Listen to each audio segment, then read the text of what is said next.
Hello' ফ্ৰেণ্ডসকল, MB Assam YouTube চেনেলটিলৈ সকলোকে পুনৰবাৰ স্বাগতম জনাইছোঁ। আজিৰ ভিডিঅ'টোত আমি আলোচনা কৰিম অসম পুলিচৰ যি শাৰীৰিক পৰীক্ষা হ'ব ABUB ছোৱালীসকলে সেই ইণ্টাৰভিউ দিব যাওঁতে AB বা UB ফাৰ্ষ্ট প্ৰিফাৰেঞ্চ কি দিব ছোৱালীবোৰে। এই ভিডিঅ'টো ছোৱালীসকলৰ ওপৰত ইম্পৰ্টেণ্ট হয়। সকলোখিনি জানিবলৈ ভিডিঅ'টো সম্পূৰ্ণকৈ চাব আৰু যিসকলে মোৰ চেনেলত নতুনকৈ আহিছে প্লিজ চেনেলটো ছাবস্ক্ৰাইব কৰি কাষত থকা বেল আইকনটো প্ৰেছ কৰি ৰাখিব মই দিয়া সকলো ধৰণৰ ভিডিঅ' আপডেট পাই থাকিবলৈ। আহক আজি ভিডিঅ'টো আৰম্ভ কৰোঁ। অসম পুলিচৰ অনলাইন এপ্লাই কৰোঁতে ছোৱালীসকলে দিছিল যিটো কিছুমানে AB দিছে ফাৰ্ষ্ট প্ৰিফাৰেঞ্চ, কিছুমানে UB দিছে। সেইটো যি কি নহওক, আকৌ যেতিয়া শাৰীৰিক পৰীক্ষা দিবৰ কাৰণে যাব, ইণ্টাৰভিউ দিবৰ কাৰণে যাব, আকৌ আপোনালোকক প্ৰশ্ন সুধিব যে আপুনি ফাৰ্ষ্ট প্ৰিফাৰেঞ্চ কি দিব কেণ্ডিডেটসকলক, ছোৱালীবোৰক। ল'ৰাকো প্ৰিফাৰেঞ্চ সুধিব, কিন্তু ছোৱালীসকলে কি দিব সেইটো মই এই ভিডিঅ'টোত জনাম। ছোৱালীসকলে ফাৰ্ষ্ট প্ৰিফাৰেঞ্চ কি দিলে ভাল হ'ব মই কৈ দিছোঁ। ছোৱালীসকলে যি শাৰীৰিক পৰীক্ষা দিবৰ কাৰণে যাব অসম পুলিচৰ, সেই শাৰীৰিক পৰীক্ষাত তেখেতসকলক যদি প্ৰশ্ন কৰে বোলে তোমাৰ ফাৰ্ষ্ট প্ৰিফাৰেঞ্চ কি দিবা, সেই বুলি যেতিয়া সুধিব, তেতিয়া আপুনি ছোৱালীবোৰে UBত ফাৰ্ষ্ট প্ৰিফাৰেঞ্চ দিয়াটো ভাল হ'ব। ইয়াৰ কাৰণটো হৈছে যে UBত ফাৰ্ষ্ট প্ৰিফাৰেঞ্চ এইকাৰণে মই দিব কৈছোঁ যে অসম পুলিচৰ UB কনষ্টেবলৰ যি পদ খালী হৈছে সেই ইণ্টাৰভিউত 30% ৰিজাৰ্ভেশ্যন ওমেন কেণ্ডিডেটৰ কাৰণে আছে। সকলো কেটেগৰীৰ কেণ্ডিডেটৰ কাৰণে 30% পোষ্ট ছোৱালীসকলৰ কাৰণে ৰিজাৰ্ভেশ্যন আছে। গতিকে 30% ৰিজাৰ্ভেশ্যন বহুত ডাঙৰ কথা। কাৰণ এইকাৰণে বহুত ডাঙৰ কথা যে এখন NCC বা VDP চাৰ্টিফিকেট 1% ৰিজাৰ্ভেশ্যন পায় কেণ্ডিডেটসকলে।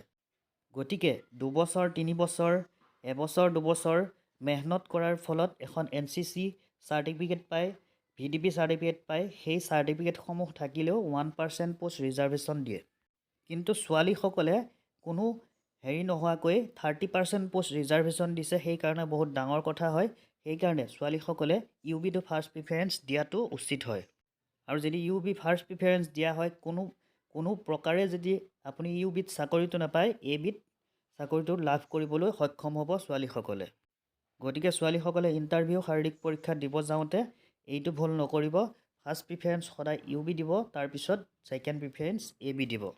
কাৰণ UBত যদি ফাৰ্ষ্ট প্ৰিফাৰেঞ্চ দিয়ে তেতিয়াহ'লে চাকৰিটো পোৱাৰ সম্ভাৱনা 95% বেছি থাকে। আৰু যিবোৰ টি গাৰ্ডেন এৰিয়াৰ কেণ্ডিডেট হয় তেখেতসকলৰ কাৰণে 3% পোষ্ট ৰিজাৰ্ভেশ্যন আছে আৰু 1% আছে VDP NCC যিসকলৰ আছে। আৰু যিসকলৰ SPO চাৰ্টিফিকেট আছে, VDP চাৰ্টিফিকেট NCC যিসকলৰ আছে, সেইসকলে 1% ৰিজাৰ্ভেশ্যন পাব যিসকলৰ হাতত সেই চাৰ্টিফিকেটসমূহ আছে। আৰু NCC VDP এইবোৰত সকলোৱে ল'ৰা ছোৱালী সকলোৱে এই 1% ৰিজাৰ্ভেশ্যনটো পাব। গতিকে ল'ৰাসকলেও ইণ্টাৰভিউ শাৰীৰিক পৰীক্ষা দিওঁতে অসম পুলিচৰ UB ফাৰ্ষ্ট প্ৰিফাৰেঞ্চ দিব। যদি প্ৰশ্ন সোধা হয় তাত ফাৰ্ষ্ট প্ৰিফাৰেঞ্চ UB দিয়াটো ভাল হ'ব ল'ৰাসকলেও। যিহেতু মুখ্যমন্ত্ৰী ডাঙৰীয়া ঘোষণা কৰিছে যে জুলাইত অসম পুলিচৰ ABUB ইণ্টাৰভিউ হ'ব, আৰু 26 জানুৱাৰীত ঘোষণা কৰিব যে ইণ্টাৰভিউ ডেট কেতিয়া পৰিব ফিক্সকৈ ঘোষণা কৰিব। আৰু হয়তো জুলাইৰ আগতো ইণ্টাৰভিউ হৈ যাব পাৰে। তাৰ কাৰণে সকলোৱে প্ৰিপেৰেশ্যন ভালদৰে কৰক, ৰানিং ভালদৰে কৰক, লং জাম্প ভালদৰে মাৰি থাকক। যিসকলৰ এতিয়াও লং জাম্প এক্সেলেণ্ট অহা নাই, ৰানিঙত বেছি টাইম লাগি আছে, সেইসকলে ভাল টাইমিঙত ৰানিংটো আনিবৰ কাৰণে আৰু ভাল লং জাম্প এক্সিলেণ্ট মাৰিবৰ কাৰণে চেষ্টা কৰক। গতিকে এটা ভাল নম্বৰ পাবলৈ হ'লে ভাল লং জাম্প ভাল ৰানিং কৰিব লাগিব, তেতিয়াহে অসম পুলিচত চাকৰি পোৱাটো সম্ভৱ। গতিকে কষ্ট নকৰাকৈ কোনেও চাকৰি লাভ কৰিব নোৱাৰে। সেইকাৰণে ভালদৰে প্ৰিপেৰেশ্যন কৰক, ভালদৰে চাকৰি ল'বৰ কাৰণে চেষ্টা কৰক, ভালদৰে ৰিটেনৰ কাৰণে প্ৰিপেৰেশ্যন কৰক।